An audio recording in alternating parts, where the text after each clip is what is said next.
ঈসা আলাইহিস সালাম একজন মহান নবী ও আল্লাহর বিশেষ দূত।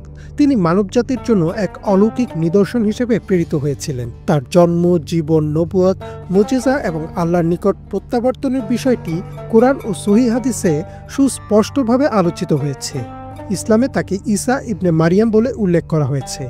পবিত্র কোরআনে প্রত্যক্ষ ও পরোক্ষভাবে তার নাম মোট ৩৬ বার উল্লেখ করা আছে। তিনি খ্রিস্টানদের মধ্যে যীশু খ্রিস্ট নামেও পরিচিত। ঈসা আলাইহিস সালামের জন্ম ইসলামের ইতিহাসে একটি অন্যতম গুরুত্বপূর্ণ অলৌকিক ঘটনা। তার মা মারিয়াম আলাইহিস সালাম একজন পবিত্র নারী ছিলেন, যিনি কুমারী অবস্থায় আল্লাহর নির্দেশেই ঈসা আলাইহিস সালামকে জন্ম দেন। আর মারিয়াম আলাইহিস সালামকে আল্লাহ এতটাই সম্মান দিয়েছিলেন যে তিনি একমাত্র নারী যার নাম কোরআনে সরাসরি উল্লেখিত হয়েছে। শুধু তাই না, তার নাম অনুসারে একটি পূর্ণাঙ্গ সূরাও নাজিল করা হয়েছে। ঈসা আলাইহিস সালামের জন্ম ইসলামে অত্যন্ত গুরুত্ব সহকারে বিবেচিত হয় এবং কোরআনে এটি বিশেষভাবে উল্লেখ করা হয়েছে। আল্লাহ কোরআনে বলেন, আর স্মরণ করো সে নারীর কথা যিনি তার পবিত্রতা রক্ষা করেছিলেন। অতঃপর আমি তাতে আমার রূহ ফুঁকে দিলাম এবং তাকে ও তার পুত্রকে বিশ্ববাসীদের জন্য নিদর্শন বানিয়েছিলাম। এছাড়া জিব্রাইল আলাইহিস সালাম মারিয়াম আলাইহিস-সালামকে যখন ঈসা আলাইহিস-সালামের জন্ম সম্পর্কে সুসংবাদ দেন, তখন তিনি বিস্মিত হয়ে যান এবং বলেন, কোনো পুরুষ তাকে কখনো স্পর্শ করেনি, তাহলে তার সন্তান কিভাবে হবে? এ সম্পর্কে আল্লাহ বলেন, তিনি বললেন, হে আমার প্রতিপালক, কিভাবে আমার সন্তান হবে যখন আমাকে কোনো পুরুষ স্পর্শ করেনি? তিনি বললেন, আল্লাহ এভাবেই যা ইচ্ছা সৃষ্টি করেন। যখন তিনি কোনো বিষয়ে সিদ্ধান্ত নেন, তখন তিনি শুধু বলেন হও, আর তা হয়ে যায়।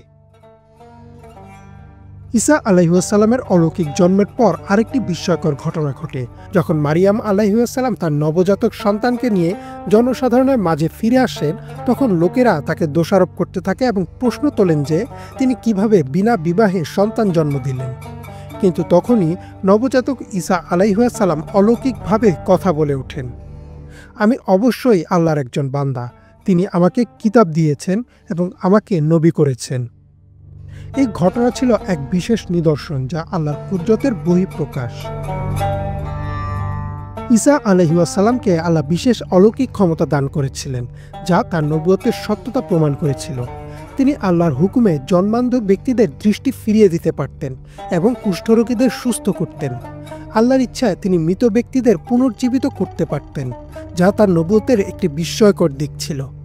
এছাড়া ঈসা আলাইহিস-সালাম মাটি দিয়ে পাখির আকৃতি তৈরি করে তাতে ফু দিতেন এবং তা জীবন্ত পাখিতে পরিণত হতো। তার আরও একটি অলৌকিক ক্ষমতা ছিল অদৃশ্য বিষয়ে অবগত থাকা। তিনি লোকেদের তাদের ঘরে কি রান্না হয়েছে এবং কি জমা রেখেছে সে সম্পর্কে বলে দিতে পারতেন, যা তার নবুয়তের একটি বড় নিদর্শন ছিল। তার নবুয়তের সময়কাল ছিল পরীক্ষামূলক। তিনি মানুষের মধ্যে ন্যায়পরায়ণতা প্রতিষ্ঠা করতে চেয়েছিলেন এবং আল্লাহর প্রতি একনিষ্ঠ আনুগত্যের শিক্ষা দিয়েছিলেন।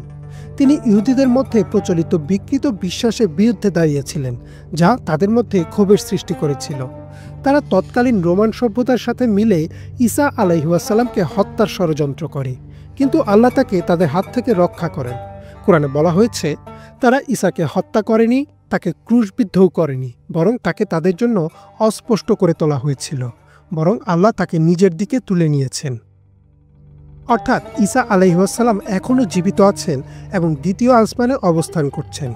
মিরাজের রাতে দ্বিতীয় আসমানেই রাসূল সাল্লাল্লাহু আলাইহি ওয়াসাল্লামের সাথে দেখা হয় ঈসা আলাইহিস-সালামের।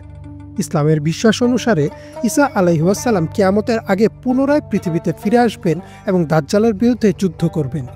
তার আগমন মানবজাতির জন্য এক গুরুত্বপূর্ণ সময় নির্দেশ করবে এবং সত্য ধর্মের প্রতিষ্ঠা হবে। ইমরান মাহমুদ, বাংলাভিশন।